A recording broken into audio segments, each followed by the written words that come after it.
Okay, data structure can be defined as a group of a data element which provides an efficient way of storing. Roshan Nawale, switch off your mic. Manish, all of you guys, mute your mics. Hmm. अभी फिर से नहीं बोलूंगा. चलो, let's start. Data structure means what? कि it is a group of data elements. Data means what? It is a raw collection of facts, figures, numbers, etc. That is called as a data, and group of a data element is called as a data structure. So some example of a data structure are arrays, linked list, stack, queues, etc. What is it? Array आपने already सीखा है. Linked list and stack and queue we will learn. हम सीखने वाले, array भी सीखने वाले, ऐसा नहीं है, लेकिन हमने C++ में array सीखा है, तो फिर से हम वो देखने वाले, रिवाइज होने वाला है. Data structure are widely used in almost every aspect of a computer science. That is operating system हो गया, compiler design हो गया, artificial intelligence हो गया, ग्राफिक्स एंड मेनी मोर.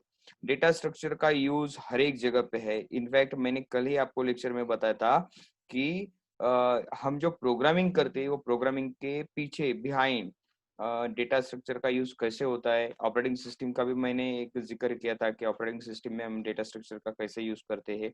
तो वो सभी हमको जानना है, देखना है, और वही हमको पढ़ना है. So data structure are the main part of a many computer science algorithm as they enable the programmers to handle the data in an efficient way. Data efficiently handle करने के लिए हमको डेटा स्ट्रक्चर की जरूरत है. Data efficiently handle करने का एक सिंपल वे आपको बताता हूँ कि कल भी बताया था, एडिशन ऑफ टू वेरिएबल का प्रोग्राम अगर मुझे करना है तो पेपर पेन पे मैं सिंपल लैंग्वेज में पहले लिखूंगा कि ए वेरिएबल को डिक्लेयर करना है, बी वेरिएबल को डिक्लेयर करना है, देन ए को इनिशियलाइज करना है, बी को इनिशियलाइज करना है, then C is equal to A plus B का कैलकुलेशन करना है. लाइक दैट, ये सिंपल प्रोसीजर हो गया. ये सिंपल प्रोसीजर हमने लिखा है in our user language. It is also known as a algorithm of your program. That means what कि एक ब्लू चार्ट आपने निकाल लिया है कि मेरा प्रोग्राम का फ्लो क्या होगा. We will declaring the both variable, then initializing the both variable, and then we'll do the calculation. That is a flow of your program. So that is called as a data structure in a simple language.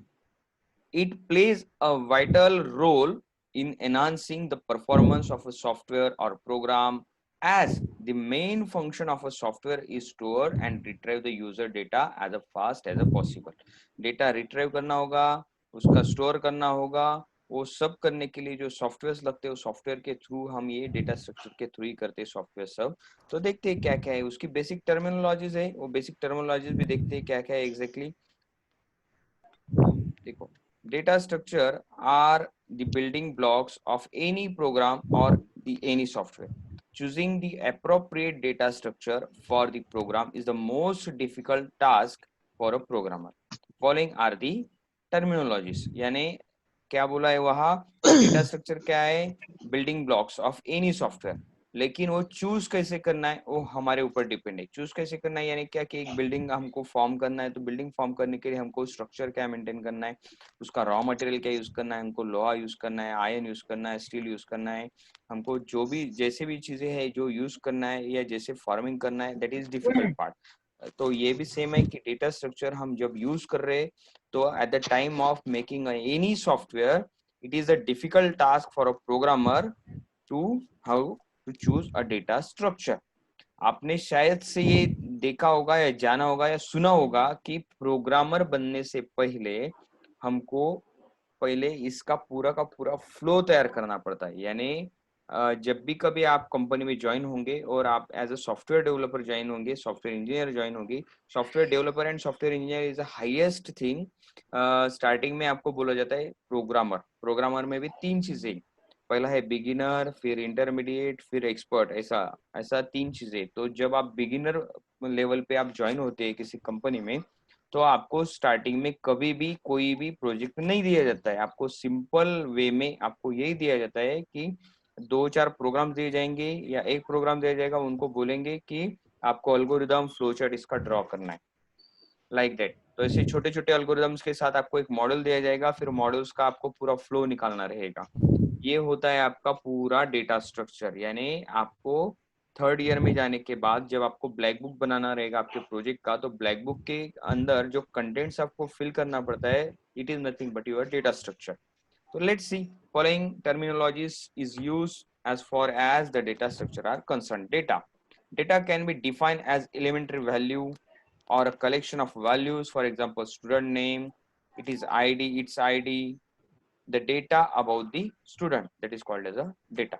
Group items यानी data का items, हमारे multiple datas रहेंगे उनका हम grouping करेंगे, जैसे F Y C, F Y T, S Y I T, that is what, that is a group item. Data items which have subcoordinate data items are called as a group item. For example, name of the students can have first name, last name, ऐसा भी हम बोल सकते हैं कि that is a group item, कोई फर्क नहीं पड़ता है. रिकॉर्ड यानी क्या कि पूरा का पूरा आपका ये सबका सब आ जाएगा. जैसे record can be defined as a collection of various data items. For example, if we talk about the student's entity, then its name, address, course and marks can be grouped together to form the record for the students. simple terminology से guys, ये हमने देखा है already, पहले भी कहीं सुना भी है. ऑपरेटिंग सिस्टम स्टार्ट होते वक्त भी आपने ये देखा होगा, डीबीएम स्टार्ट होते भी आपने देखा होगा, file, entity, entity set and everything, ये हमने डीबीएम स्टार्ट होते ही हमने देखा होगा. What is meant by file? It is a collection of various records of one type of entity. For example, if there are 60 employees in a class, then there will be 20 records in the related file where each record contain the data about each employee. कुछ नहीं, simple language में एक चीज ध्यान में रखो, SYIT का पूरा data, that means every person का नेम, फुल नेम रहेगा, फिर रोल नंबर रहेगा, फिर उनका अमाउंट कितना पे किया है, फिर उसके बाकी के सब्जेक्ट वगैरह, लाइक दैट. ये जो पूरा का पूरा है, that is a container, that is a file. Attribute and entity. An entity represent a class of certain object. It contain the various attributes. Each attribute represent a particular property of that entity. Attribute means what? Name, first name, last name, roll number, that is called as a attributes. और उसका पूरा का पूरा represent करते हैं हम with the help of entity. Field क्या हो गया? एक पूरा का पूरा आपका एक फील्ड रहेगा. It is a single elementary unit of information.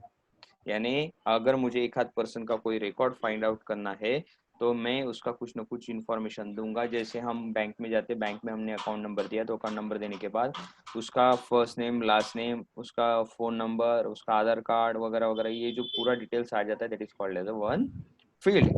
Okay, so those are the basic terminologies of a data structure. Introductory part है गाइस, ये हमको जब आगे आने वाला है फिर से हम इसको डिफाइन करने वाले हैं, फिर से हम इससे डिस्कस करने वाले.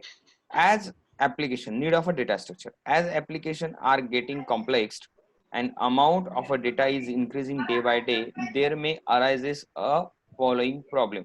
थर्ड ईयर में जाने के बाद आपको क्लाउड कंप्यूटिंग आएगा.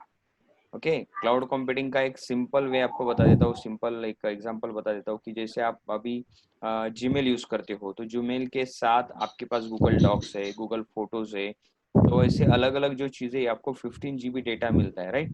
तो वो हम क्या करते हैं, क्लाउड पे डाल देते हैं, क्लाउड पे डालते हैं, फिर क्लाउड के थ्रू हम ले भी सकते हैं. वैसे अभी ये क्लाउड क्यों आया? क्योंकि हमारा डेटा यहाँ बढ़ते जा रहा है, it becomes vast, increasing day by day. तो ये डेटा को हमको अभी प्रोसीड करना पड़ेगा, उसका सर्च करते वक्त उसको डिजाइन करना पड़ेगा कि हमको लार्ज अमाउंट का डेटा है, तो उसको सर्च करने के बाद उसको कैसे एक्सेस करें. तो ये पूरा डेटा स्ट्रक्चर के अंडर आता है. तो इसके कुछ एप्लीकेशन है, वो भी हम देखेंगे यहाँ क्या क्या एप्लीकेशन आते हैं. तो आगे हमको वही देखना है, सर्च कर कैसे करते हैं, सॉर्टिंग कैसे करते हैं, ये सभी चीजें हमको इससे यहाँ सीखने. Data search. Consider N inventory size of 100 items in a store. If our application needs to search for a particular item, it needs to traverse 100 times every 100 items every time, results in slowing down the search process. यानी क्या हो जाता है कि अगर 100 items है, तो 100 item में से मुझे कोई एक ही आइटम मुझे फाइंड आउट करना है. मान लीजिए देयर आर 3 केसेस, वो भी हमको देखना है आगे. एक है बेस्ट, एक है वर्स्ट, एक है एवरेज. 100 बॉल्स अगर मेरे पास है, और 100 बॉल में से ऑल बॉल्स यानी out of 100 1 ball yellow ball है और बाकी के रेड है, तो मैं येलो बॉल को फाइंड आउट करना चाहता हूँ, तो येलो बॉल को फाइंड आउट करते वक्त अगर वो येलो बॉल मुझे 1 to 10 में, फर्स्ट 1 to 10 में मिल जाता है, तो that is what, that is my best case. Are you getting? At least raise your hand. At least yes. Yes. At least हाँ yes. Yes, Good. sir. हाँ good good good. I'm again आपको मैं आपको explain करता हूँ. If I have 100 balls, 99 balls are red और एक ही ball हमारे पास है कि जो येलो है. येलो बॉल मुझे फाइंड आउट करना है. तो येलो बॉल में फाइंड आउट करते वक्त अगर मुझे वो येलो बॉल फर्स्ट 10 में मिल जाता है, so that is best case. वही येलो बॉल अगर मुझे 50s में मिल जाता है, सो दैट इज एवरेज केस. और वही बॉल मुझे लास्ट 10 में मिलता है, यानी 90 to 100 में मिलता है, सो that is a worst case. तो अभी मान लीजिए कि मुझे वो येलो बॉल 99 पे मिल रहा है, तो क्या हो रहा है यहाँ मेरा डिसएडवांटेज कि मुझे 1 से लेके 98 तक पूरे के पूरे यहाँ ट्रैवर्सिंग करना पड़ा वो बॉल को देखने के लिए. तो ये क्या हो जाता है, अपना डेटा सर्च जो कर रहे हैं इसका एक टेडियस प्रोसेस हो जाता है. तो यहाँ क्या करेंगे हम, यहाँ हम उसको बाइफरगेट करेंगे कि वहाँ वर्स्ट केस क्या है, बेस्ट केस क्या है, एवरेज केस क्या है, और उस हिसाब से हम उसको ट्राइवर्सिंग को वहाँ जाएंगे, अप्लाई करेंगे. So there are various searching method as well. हम जो थर्ड चैप्टर में सीखने वाले देखेंगे कौन कौन सी मेथड से, क्या क्या मेथड से. तो okay. So next is what? Multiple request. If thousands of users are searching the data simultaneously on a web server, then there are chances to very large server can be failed during that process. Simple example, 10 और 12 का result आपका लगा था, तो 3 o'clock को result जैसे disclose होता है, सभी के सभी लोग वहां मरे पड़ते हैं वो साइट पे, और साइट को ओपन करते और साइट को हैंग कर देते, बराबर, हैंग कर देते. व्हाई? बिकॉज की more than 1000 people can going there and hammering their site. वो साइट को हैमर करेंगे, ओपन करेंगे, चेक करेंगे, सर्चिंग करेंगे, उनका डेटा वहाँ लैक ऑफ डेटा में, यानी लैक्स ऑफ डेटा, यानी मोर देन लैक का डेटा रहेगा, और उसमें से अपना डेटा फाइंड आउट करना रहेगा. सो क्या हो जाता है कि जो अपना सिस्टम है, जो सर्वर है, वो फेल हो जाता है. वाई? बिकॉज कि उसको कहाँ कहाँ कौन कौन सा देना है वो पता नहीं रहता. और एक चीज रहता है कि अगर मैं सर्वर बनाता हूँ, अगर मैं मेरा वेबसाइट बनाता हूँ, तो वेबसाइट बनाते वक्त मुझे ये चीज ध्यान में रखनी पड़ती है कि दिन में कितने यूजर मेरे वहां मेरे साइट को हिट करेंगे. हिट करेंगे का मतलब ये होता है सॉरी, हिट करेंगे का मतलब ये होता है कि अभी आप देखते हो फेसबुक, उसके बाद फ्लिपकार्ट, अमेजोन, बहुत सारे यूजर्स दिन में, मोर देन थाउजेंड्स यूजर्स आप देखते होंगे कि वो साइट पे जाते होंगे, ओपन करते होंगे. So that means what in a technical language, hit. Okay. तो हिट कर रहे हैं उसको. तो ये मल्टीपल यूजर जब हिट करते तो मुझे उतना स्पेस, उतना साइज उसका मेंटेन करना पड़ता है. अगर मैंने 1 MB का साइज अगर मेरे साइट को देके रखा तो मैं 10 या 15 ही यूजर्स को वहाँ हिट करने का चांस दे सकता हूँ. मोर देन 10 यूजर्स अगर वहाँ हिट करेंगे तो मेरा साइट सर्वर फिर से डाउन हो जाएगा, फेल्ड हो जाएगा. इसलिए हम जब कभी भी कोई वेबसाइट तैयार करते हैं या कोई लॉन्च करता है अपना प्रोजेक्ट, तो उसके लिए पहले हमको ये डेटा स्ट्रक्चर के थ्रू ये सब चीजें देखनी पड़ती है. That is a back and process. ये पूरा का पूरा जो चीजें है ये हमको with the help of data structure यहाँ हम करते हैं. ओके. डेटा स्ट्रक्चर अभी क्या क्या था उसमें, data is organise to form a data structure in a such way that all items are not required to be searched and require the data can be searched instantly. जैसे मैंने अभी बताया था आपको कि हमको थर्ड चैप्टर में सीखना है कि डेटा को सर्च कैसे करते.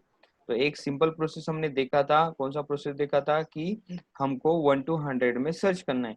लेकिन अगर 99 पे मेरा बॉल है तो that is a worst case. तो उसको वर्स्ट से बेस्ट या एवरेज कैसे बनाते हैं वो भी एक प्रोसेस है, वो भी सर्चिंग टेक्निक है, वो भी टेक्निक हम थर्ड चैप्टर में देखेंगे कि कौन कौन से टेक्निक है. अभी से अगर देखने लगे तो फिर हमारा फर्स्ट चैप्टर का रह जाएगा और थर्ड चैप्टर में हम चले जाएंगे. सो बेटर वे अभी हाल फिलहाल इंट्रोडक्टरी पार्ट देखते हैं. So there are some advantages of a data structure as well. Which are the advantages? First one is efficiency. Efficiency means what? Efficiency of a program depends upon the choice of a data structure. For example, suppose we have some data and we need to perform the search for a particular record. एक हमारे पास data है और उसको हमको क्या करना है, एक पर्टिकुलर रिकॉर्ड सर्च आउट करना है. In that case if we organise our data in array, array में अगर हमने डाल दिया उसको, we will have a search sequentially element by element. अभी सिक्वेंशियल बोला गया, सिक्वेंशियल यानी क्या, जो मैंने एग्जांपल दिया कि मैं 1 से लेके 100 तक पूरा का पूरा यह सिक्वेंशियल सर्च करता हूँ। एक चीज ध्यान में रखिएगा, सिक्वेंशियल सर्च में कभी भी जो डेटा रहता है आपका, वो एक तो असेंडिंग ऑर्डर रहेगा, एक तो डिसेंडिंग ऑर्डर रहेगा। दोनों भी नहीं रहेंगे तो आपका डेटा मिलना मुश्किल है। सिंपल वे में, अगर मुझे 1 to 100 नंबर में से एक 99 नंबर का फाइंड आउट करना है, तो मुझे 99 अगर फर्स्ट पोजीशन पे होगा तो फिर से प्रॉब्लम, वही अगर 100 पोजीशन पे होगा तो फिर से प्रॉब्लम। दैट्स व्हाई ये अगर सेंटेंस आता है, search sequentially element by element, sequentially यानी कि जो डेटा आपको दिया जाएगा वो डेटा आपका वहां सिक्वेंशियल फ्लो में होना चाहिए इन ऑर्डर टू असेंडिंग और डिसेंडिंग, क्योंकि एरे में वैसे ही वहां डिफाइन किया जाता है। ठीक है, hence using array may not be very difficult here. There are better data structure which can make search process efficient, like ordered array, binary search, tree, hash table। ये आ गया, यानी ये आपके पास टेक्निक्स है। कौन कौन सी टेक्निक है? ऑर्डर्ड एरे है, बाइनरी सर्च हो गया, देन ट्री हो गया, देन हैश टेबल हो गया। तो ये अलग अलग सर्चिंग के टेक्निक्स है कि जहां से हम डेटा स्ट्रक्चर के अंदर का एक पर्टिकुलर रिकॉर्ड फाइंड आउट कर सकते, फेच कर सकते हैं डेटा को। Okay, so that is the efficiency, that is the strength of a data structure. Then reusability, reusability means what, कि बार बार एक ही चीज हम रीयूज करते, एक ही चीज रीयूज करना, यानी क्या कि कोई भी चीज रहेगी, जैसे अभी घर में कोई एक कॉमन चीज है, टीवी है, टीवी कौन देखता है? हर एक पर्सन देखता है, यानी टीवी क्या हो गया? रीयूजेबल हो गया। लाइक दैट हमारा पॉट हो गया, हमारे खाने पीने के बर्तन हो गए, क्या होता है? रीयूजेबिलिटी होता है। वैसे यह डेटा स्ट्रक्चर का है, data structure are reusable, that is once we have implemented a particular data structure we can use it at any other place। Multiple times एक ही बार उसको क्रिएट करके हम यूज करते हैं, देखते हैं, रिट्राइव करते हैं, एक्सेस करते, that is what called as a reusability। Implementation of a data structure can be compiled into libraries which can be used by different clients।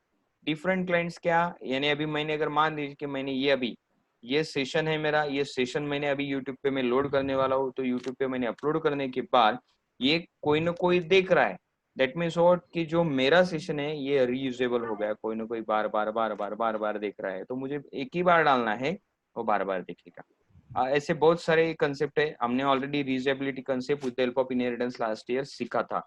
Okay, next है एब्स्ट्रैक्शन। एब्स्ट्रैक्शन का और इफिशियंसी का meaning एक ही। Abstraction भी मैंने last time आपको बताया था कि abstraction is a property that mean कि हम कुछ पर्टिकुलर रिकॉर्ड बोलते हैं टेक्निकल लैंग्वेज में कि sorting out the characteristics. Sorting out the characteristics means what, मैंने एक एग्जांपल भी दिया था एब्स्ट्रैक्शन का आपको कि एक पर्सन है, एक पर्सन अगर डॉक्टर के पास जाता है तो डॉक्टर को वो क्या बोलेगा? His name, his blood group, right, और हिज एज, दैट्स इट। वही पर्सन, डबल साइलेंट कर, म्यूट कर। वही पर्सन अगर एम्प्लॉयमेंट ऑफिस में जाता है या एम्प्लॉयर के पास जाता है तो वो पर्सन क्या बताएगा? His age, his name and his qualification. That means what कि वो पर्सन ने डॉक्टर के पास जाने के बाद क्वालिफिकेशन को ऐड किया, वही पर्सन ने अगर कंपनी में गया तो कंपनी में जाने के बाद उसको डिजीज हाइड किए, उसका ब्लड ग्रुप हाइड किया। तो that is what, that is abstraction. Abstraction क्या करता है कि जो चीजें जरूरी है वही चीजें आपको देता है, दैट इज व्हाट एब्स्ट्रैक्शन। वही एब्स्ट्रैक्शन हम यहाँ फॉलो करते हैं। जो डेटा है और वास्ट डेटा है, ह्यूज डेटा है, उसमें से अगर मुझे एक रिकॉर्ड चाहिए होगा तो with help of some queries हम क्या करते हैं? उसको निकाल देते हैं, फाइंड आउट करते हैं, और वही क्वेरी से हम उसको डेटा फेच कर लेते। मिहिर, धवल। सर मेरा म्यूट ही है माइक। हाँ, नहीं नहीं, मैं वो नहीं बोल रहा हूँ, स्क्रीनशॉट ले लेना पार्टिसिपेंट का। हाँ हाँ सर। हाँ ठीक है, देखो, तो data structure can be divided into two parts. Data structure का क्लासिफिकेशन यहाँ मैं शो कर रहा हूँ। तो ये क्लासिफिकेशन जो आपको दिख रहा है अभी स्क्रीन पे, ये 5 मार्क्स के लिए पूछा जाता है कि classification of a data structure, explain the classification of a data structure like that. ऐसा कोई ना कोई क्वेश्चन घुमा फिरा के आपको डाला रहेगा, लेकिन आंसर इज सेम। या ऐसे भी पूछा जाएगा कि what is primitive data type and non primitive data type, ऐसे भी पूछा जाएगा। तो ये 5 मार्क्स के लिए क्वेश्चन आता है, कुछ नहीं, एकदम इजी है, एकदम सिंपल क्वेश्चन है। देखो क्लासिफिकेशन दो जगह पे हुआ है इसका, एक है प्रिमिटिव डेटा टाइप, एक है नॉन प्रिमिटिव डेटा स्ट्रक्चर। तो प्रिमिटिव एंड नॉन प्रिमिटिव, इसमें क्या डिफरेंस है, वो डिफरेंस हम नीचे देखेंगे। यहाँ जो शो किया है वो पहले आपको एक्सप्लेन कर देता हूँ। नॉन प्रिमिटिव डेटा स्ट्रक्चर में लिनियर एंड नॉन लिनियर ऐसे दो फिर से टाइप्स आ जाते हैं। लिनियर में आपका स्टैटिक एंड डायनेमिक आएगा, स्टैटिक में आपका एरे आएगा। एरे डायनेमिक में हम नहीं दे रहे हैं, आपको 8 चैप्टर सीखने, तो 8 चैप्टर में से first 4 chapter based on your array, और बाकी के जो चैप्टर्स है आपके, वो चैप्टर्स आपके डायनेमिक और नॉन लिनियर में रहेंगे। I am again repeating you कि हमारे 8 चैप्टर्स है, 8 चैप्टर में से first 4 chapter totally depends on array, that means sequential data structure. और नॉन सिक्वेंशियल डेटा स्ट्रक्चर में आएगा आपका नॉन लिनियर डायनेमिक, जैसे लिंक लिस्ट हो गया, ट्री हो गया, ग्राफ हो गया, ये आता है आपका नॉन लिनियर में आता है। ठीक है, तो ये हमको देखना है आगे क्या क्या होता है क्या क्या नहीं, तो इसके डेफिनेशंस वगैरह वहां नीचे दिया होगा, हम देख लेते। देखो linear, in a linear data structure the data items are arranged in a linear sequence just like as a array। मैंने अभी आपको एक्सप्लेन किया कि one after another, it may be ascending or descending, that is what linear।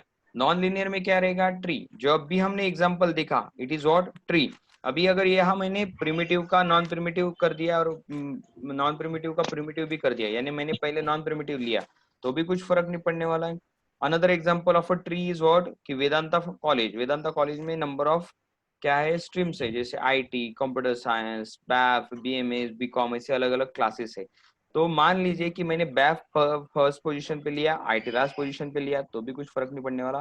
फर्क क्यों नहीं पड़ने वाला, क्योंकि आप जो यहाँ ये डायग्राम देख रहे हैं, ये डायग्राम पे अगर आप अच्छे से देखोगे तो डायनेमिक में कितने पॉइंट्स दिए, 3 पॉइंट्स दिए, कौन से, लिंक लिस्ट, स्टैक और क्यू, ऐसे 3 पॉइंट दिए। तो link list is not a first choice या फर्स्ट नंबर, हम ऐसा भी बोल सकते हैं कि Q is a first, stack first, क्योंकि वो सेम लाइन पे है, उसका जो लेवल है वो सेम लेवल पे है, इसलिए उसको हम काउंट करते वक्त उसको सेम वेटेज देंगे। ऐसा नहीं कि प्रायोरिटी हम लिंक लिस्ट को ही देंगे बिकॉज उसको पहले लिखा है, कोई फर्क नहीं पड़ता है वैसा। एक चीज ध्यान में रखिएगा, इसलिए उसको नॉन लीनियर डेटा स्ट्रक्चर में काउंट किया जाता है। होमोजीनियस यानी क्या, all element are same time. जैसे अगर मैं बोलता हूँ कि एरे मैंने लिया है, तो एरे क्या करता है, हम एरे कैसे डिफाइन करते हैं, integer A is equal to 1 2 3 4 5, यानी 5 एलिमेंट्स का हमने एक एरे डिफाइन किया and name is a, so that is a array. But data type क्या था हमारा, इंटीजर था, और बिकॉज ऑफ इंटीजर वी टूक 1 2 3 4 5, दैट मीन्स डेसिमल वैल्यूज। अगर मैं यहाँ फ्लोट लेता था तो 1.1 1.2 1.3 like that with fractional numbers ले पाता था। सो जो भी आपको लेना है, those are the homogeneous. Heterogeneous नहीं लेना है। हेट्रोजीनियस में क्या होता है, हेट्रोजीनियस मीन्स नॉन होमोजीनियस, उसमें क्या होता है, मल्टीपल टाइप्स के रिकॉर्ड आ जाती है। जैसे हमने क्लास डिफाइन किया था लास्ट टाइम, तो क्लास डिफाइन करते वक्त हम वेरियस डेटा टाइप्स लेते थे, जैसे integer a, float B, character सी। वैसे ये जब हम लेते तो ये आता है आपके स्ट्रक्चर एंड क्लासेस में, it is called as a non homogeneous structure. Next is what, static. Static data structure are those whose size and structure associate memory allocation are fixed at the compile time, that is a array। that means what कि अगर मैं एक term बोलता हूँ आपको कि integer a is equal to 10, guys ध्यान से देखिए ना, integer a is equal to 10, what is the size of a, 2 bytes। why, because हमने क्या किया, a लिया, उसका डेटा टाइप क्या था, इंटीजर था, तो बिकॉज ऑफ इंटीजर उसका साइज क्या था, 2 बाइट्स। सो ये फिक्स्ड है, ये फिक्स्ड होने की वजह से हम इसको बोलते हैं स्टैटिक। ठीक है, अभी वही एग्जांपल में एरे में जाता हूँ। अभी एरे में भी स्टैटिक एरे भी होता है, डायनेमिक एरे भी होता है। हाँ, स्टैटिक एरे का एग्जांपल देता हूँ मैं कि integer a of 5, angular bracket में 5 दूंगा, तो हमारे आगे के एलिमेंट कितने आएंगे, 5, 1 2 3 4 5, ऐसे 5 एलिमेंट दे सकते। we can give 4 elements, no issue, but we cannot give more than 5 elements क्योंकि वो exceed हो जाएगा। okay, that's why it is a static data। तो अगर मैं बोलता हूँ कि इंटीजर ए ऑफ 5, इसका मतलब है कि मैंने 5 डेटा लिया इंटीजर टाइप का, तो मेरा साइज कितना हो गया वहां 10 MB, सॉरी 10 बाइट्स, ये मेरा साइज हो गया, that is a fixed size. Dynamic में क्या होगा, अगर मैंने ऐसा लिख दिया कि इंटीजर ए और ए के बाद मैंने एम्प्टी ब्रैकेट छोड़ दिया, और एम्प्टी ब्रैकेट छोड़ने के बाद मैं वहां 1 2 3 4 लिख रहा हूँ, उसके बाद मैं 1 2 3 4 5 लिख रहा हूँ, या मैं डायनेमिकली उसको एक्सेस कर रहा हूँ, तो उसका जो भी डेटा स्टोरेज है वो डिफाइन नहीं है। That means what, it is a dynamic data structure, क्योंकि हम उसको एक्सपांड भी कर सकते हैं, हम उसको श्रिंक भी कर सकते हैं। एक्सपांड करने का मतलब ये सिंपल, अगदी एकदम सिंपल लैंग्वेज में अगर मैं बोलता हूँ कि मान लीजिए कि हमको सबको घूमने के लिए गोवा जाना है, लेकिन एग्जैक्टली काउंट मुझे नहीं मिल रहा है। व्हाई? बिकॉज किसी के फादर हाँ बोल रहे हैं, ना बोल रहे, हाँ बोल रहे, ना बोल रहे, ऐसा हो रहा है। तो मैं क्या कर रहा हूँ, हाल फिलहाल गोवा में एक किसी होटल को फोन करके बोलता हूँ कि मुझे अप्रोक्सीमेट 10 रूम्स चाहिए, ऐसा मैं बोल के रखता हूँ। अप्रोक्सीमेट 10 रूम चाहिए ऐसा मैंने बोला है। तो अगर हम 9 लोग हो जाते, 9 लोग हो जाते, तो वहां जाने के बाद जो एक मेरा एक्स्ट्रा का रूम अलॉट था वो क्या हो जाएगा, वो वापस ले लेगा, यानी उसका पैसा मुझे देना नहीं पड़ेगा। अगर हम 11 लोग हो जाते तो 11 रूम लेते ऑक्यूपाई करते, तो वहां वो क्या करेगा, एक रूम हमको बढ़ा के दे देगा। That means what, it will be very. तो ये जो वेरी टर्म है, it is called as a dynamic term. Okay.